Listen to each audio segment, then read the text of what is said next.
Operation থিয়েটারের মধ্যেই ৮ বছরের শিশুকে থাপ্পড়, এতে রক্তজমাট বেঁধেছে শিশুর চোখে। বরিশাল শেরে বাংলা মেডিকেল কলেজ হাসপাতালের অর্থোপেডিক অপারেশন থিয়েটারে এ ঘটনা ঘটে। অভিযোগ উঠেছে ব্যথায় কান্না করায় অপারেশন থিয়েটারের কর্মচারী নাজমুল হাসান শিশুটিকে থাপ্পড় মারে। এই ঘটনায় অভিযুক্তকে চাকরি থেকে সাময়িকভাবে বরখাস্ত করা হয়েছে।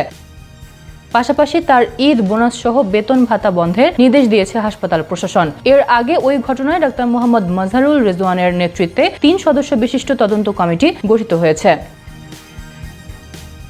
নির্মমতার শিকার মোহাম্মদ লিমন পটুয়াখালী সদর উপজেলার পুকুরজানা গ্রামের লিটন শিকদারের ছেলে। বর্তমানে তাকে হাসপাতালে ভর্তি রেখে চিকিৎসা দেওয়া হচ্ছে। ঘটনার প্রত্যক্ষদর্শী শিশুর চাচা মোহাম্মদ আনসার শিকদার জানান, খেলতে গিয়ে শাবলের আঘাতে লিমনের ডান হাতের একটি আঙ্গুল ছিন্ন হয়ে যায়। এরপর তাকে বরিশাল শেরে বাংলা মেডিকেল কলেজ হাসপাতালে ভর্তি করা হলেও সারাদিনে কোনো চিকিৎসা সেবা পাননি বলে অভিযোগ করে স্বজনরা।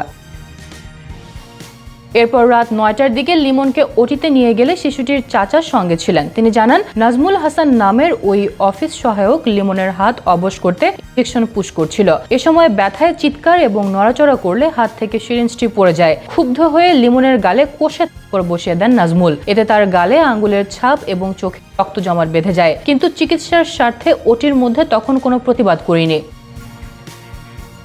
হাসপাতাল পরিচালক brigadier general doctor A K M. Mashiul Munir বলেন, এ ধরনের কর্মকাণ্ডে নাজমুল হাসানের বিরুদ্ধে শাস্তিমূলক ব্যবস্থা নেওয়া হয়েছে। পাশাপাশি তার ঈদ বোনাস সহ সব ধরনের বেতন ভাতা বন্ধ করা হয়েছে। এছাড়া তার বিরুদ্ধে বিভাগীয় ব্যবস্থা গ্রহণের জন্য স্বাস্থ্য অধিদপ্তরে চিঠি দেওয়া হচ্ছে বলে জানান তিনি।